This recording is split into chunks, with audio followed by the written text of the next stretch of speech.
the 70s, he spent a lot of time, he was with the Congressional Research Service, going back and compiling this information across the country from the states. It's not even easy to get it now. Back then, it was really, really difficult to get it.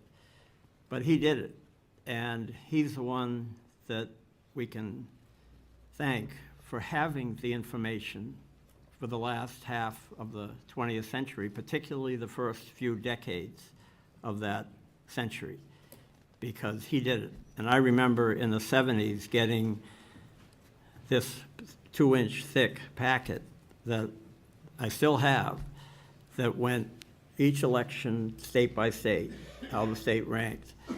If you know, in recent presidential elections, 2008, 2012, 2006, there's never really been a historical review, because what's been happening is the formula has changed, and it's not comparing apples to apples. So that's why we use voting age, because Kimball Brace provided that information for us back in the 70s, and we have it today. So, Kimball. Thank you, Mr. Secretary and Commissioners, members of this esteemed panel. I appreciate being invited here to talk to you about the elections process from a data perspective, is what I'm going to talk about. We have, Election Data Services, been creating maps that are on your walls, many of them, from the election results since 1986, the original red and blue maps that were created. I have copies for all of you here at the tail end. We also have been heavily involved in redistricting all around the country for the last 4 decades.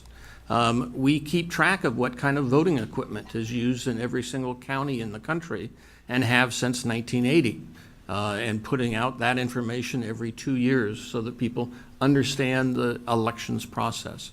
Myself, I've been involved with elections for over 42 years. In a wide variety of tasks and efforts from federal, state, and local government standpoint.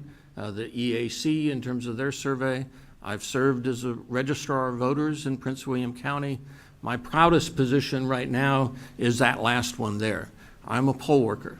I'm down in the precinct on election day to see what really goes on and help that process in everybody being able to vote. Basically, what I want to talk to you today about is 4 things: some basic election administration facts, the elections process from a data perspective, some information about registration data, and turnout data. From basically election administration facts, we have a very diversity is the basic underpinning of elections. We have 50 states. They each have their own separate election laws that they conduct the elections in. Each of those states have counties, and those are the ones that conduct the election. There's 3,000 of those. But in New England, as you have here, it's down at the township level. Indeed, there's 1,600 townships in New England that conduct the elections process. Townships are also prevalent in Michigan, in Minnesota, and in Wisconsin, where they conduct the elections at the local level, determine what kind of voting equipment there is. So as a result, with all of the Midwest, we have 10,072 election jurisdictions in this country that conduct elections. Many of them are different. But the key thing is that the size of them is important. In terms of the mean size of the jurisdictions in this country, it's only 1,492 registered voters in the jurisdictions. That's the mean size of jurisdictions in this country. We're all small. There's only a third of the nation that have fewer than 10,000 registered voters. Half of the nation's counties have less than 16,000 registered voters.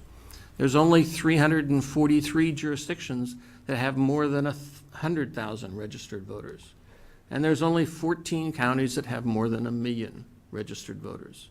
Smallest is Loving, Texas, with 136 voters on that side. Largest is Los Angeles. If you look at the ranking of these jurisdictions, you see that 44% of the jurisdictions in this country have less than 1,000 registered voters. They only constitute less than 0.8% of all registered voters. So it's a small number in terms of registered voters, but it is a very large number in terms of conducting an election, and that's what is important. So elections are run in small jurisdictions with small staff, many of which are part-time or perform other functions besides running an election, and they rely upon vendors to help that process. Now, from an elections process, from the data element, we of course start off with total population in the country. But not everybody in total population can vote. You have to be of voting age. Not everybody of voting age can vote. You have to be a citizen in most jurisdictions of this country. Not all citizens end up voting because they have to register first. They have to be registered on the electorate. Not all registrations vote. They have to come and turn out. And not everybody turns out for all offices. Vote for president, vote for other statewide offices, congressional, state legislative, all of those fall off and drop down in terms of participation. The key here is that the demographic mix of the electorate in each of those steps is different. It changes at each step. It changes in the different geographies that we have in this country, and it changes over time. It's important to understand those steps and how they change over time. Now, since 1980, we've been collecting county-level election results and gone back to 1948. Our data, as Secretary Gardner mentioned, was the key for the CRS study. We ended up in 2004, under contract with the Elections Assistance Commission, compiling their EVE study. When we look at voter registration, we see that not all states report the number of registrations the same way. There's half of the country that in 2004 reported only active registered voters. There's another 20 states that said that registration in their state was on the basis of active and inactive registered voters.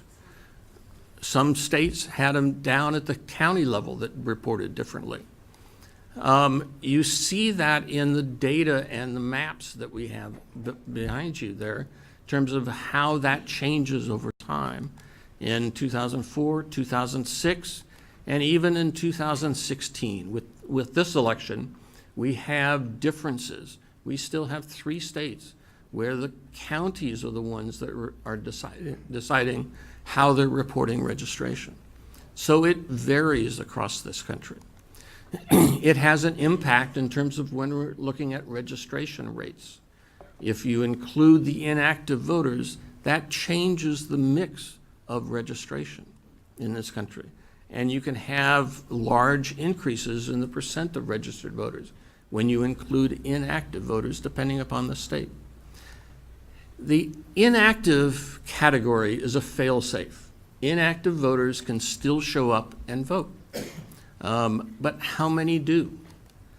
Most jurisdictions don't know that answer to that question. They have not studied that. I've studied that in my county, Prince William County. We had 11% of inactive voters actually turned out and voted on Election Day. I don't know if that's higher than what other jurisdictions have. I don't know if it's lower than what other jurisdictions have. But I call upon all election administrators to compile that kind of data, to try to show and demonstrate what is the impact of inactive voters in the process. Now, there's a simple concept in looking at registration. You compare that to the voting age population. Instinctively, you would think that you shouldn't have more registered voters than you have a voting age population. But that's not always the case. Even back in 2006, we were seeing jurisdictions that had more than 100% of the voting age population that was registered. In 1990, we saw the same thing. There are differences when you look at and study the numbers, though. the date of the voting age population changes over time and changes in terms of when you get voting age population from the Census Bureau, whether or not it's the decennial census or the American Community Survey. All of that changes in looking at that. The accuracy of the census data is clearly something that is sometimes in question. Even the decennial census has an error in it. The American Community Survey has what they call a margin of error. Basically, your plus and minuses of the polling business is in that census data also. There are other considerations in certain areas with 16s and 17s being able to vote and are not in the voting age population. Military institutions will cause changes in that factor. Citizenship is another question. Clearly, in terms of, it's not a question that is on the decennial census, it's only in the American Community Survey. And it's traditionally that those numbers come out late after the election, so we don't know those. Registration numbers themselves, they change and they have deadlines before the election. So if you're trying to compare election day. So if you look at the decennial census years, there's 2,000. You see counties that have more than 100% of the voting age population registered, even in 2010 at the next decennial census. In 2014, we still have counties that have more voters are registered than the voting age population. If we take that voting age population and we age, because I mentioned that it's different points in time, if we age that to November and change the denominator, that has an impact. And indeed, if we look at citizenship, that has an impact on that side. What we're basically left with in 2016 is we do have jurisdictions in this country that have more than 100% of the voting age population citizens that are registered. But there's 241 counties that have more than 100% in this country. There's 351 counties that have more than 100% of citizenship voting age population that is registered. The highest percentage that we have in this county is a county, Harding County, New Mexico, with 200%.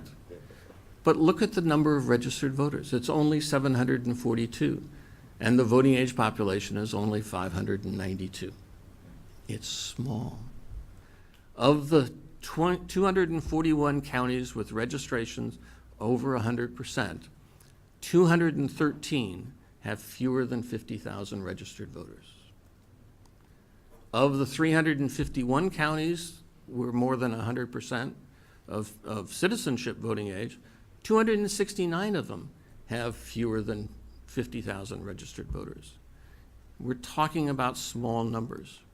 Indeed, Trump carried 193 of these counties and carried 247 of the counties that have more than 100% of the citizenship voting age population. So what you have is you have this dichotomy. It is how we report data, and that has an impact in this discussion. The registration, basically, yes, there is some questions that people need to look at in terms of the data, but keep in mind that in an awful lot of instances, these are small jurisdictions. If you've got a voting age or a citizenship voting age of only 1,300 people and you have a registration of 1,360, which one is right? There's variations on both of them. Estimates are estimates, and that's part of what we have today. When you look at turnout, different states say different things that make up turnout. Indeed, when we looked at it in 2004, we had a number of jurisdictions that reported the number of people that turned out, and it was equal to the vote for president in 2004. The entire state of Arkansas reported it that way. That was turnout. Indeed, if we look at 2016, this most recent election, state of Texas thinks it is almost all presidential. It varies in different states. Indeed, how many people participated in 2012? Presidential contest is not always the biggest one. Indeed, they had more votes cast in other contests in a number of counties in this country. Indeed, in 2016, presidential was not the highest in a number of counties. 209 counties had more votes for the U.S. Senate. This happened in 2000. We had a variety of different contests that were higher than presidential. And indeed, in 2016, we had the same circumstance with U.S. Senate or governor or even congressional districts votes were higher than vote for president. Indeed, in terms of how many people participated in the 2012 election, the EAC survey says 129,000, but they're missing data. Our data set says 130,000. What you see, though, is that if you look at the number of people that participated, there is a drop-off when you look down at the office of president. People think that that's what drove people to vote. That's not always the case. Indeed, in 2016, we found the same thing. The drop-off for president was up at 1.7%. We've compiled these data going back to 1948. This chart shows that drop-off, the difference between the number of people that turn out and the vote for the highest office. And you can see how that has changed. It's decreased after the 2000 election with the Help America Vote Act, but it increased in the 2016 election.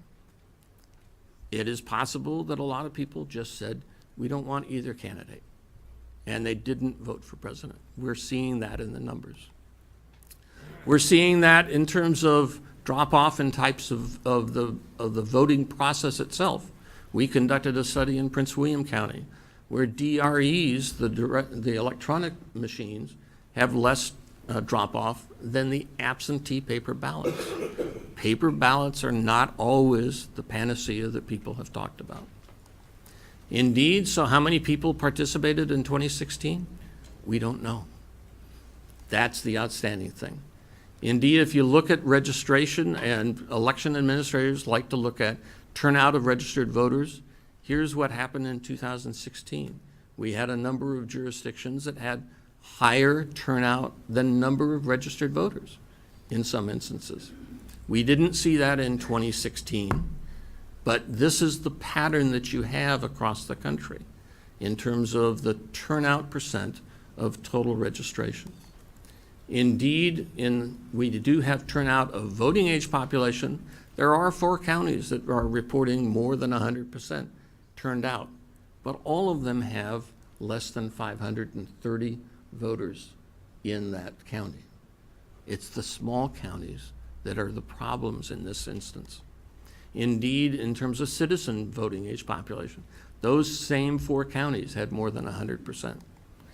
So the question also comes up is what demographic factor has the largest range in people that register and people that turned out. The Census Bureau's biennial voting studies back to 1964, we've studied those and whether or not people are registered or they have voted. People think that age is the difference and makes the difference. That's not the case. So people think that race is the difference, and that's not the case. People think that income is the difference. That's not the case. What is the biggest difference is home ownership. Indeed, when people own their home and own their shelter, they have a bigger interest in the local community, and they turn out and vote, as opposed to if they were renting. The renters are not turning out.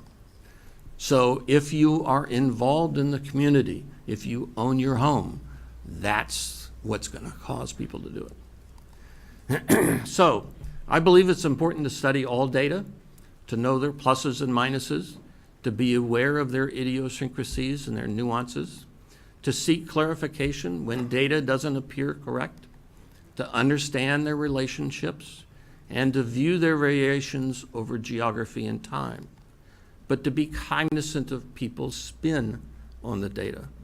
Indeed, let the data tell the story. After all, data is our middle name, Election Data Services. Thank you very much. Thank you, Mr. Brace.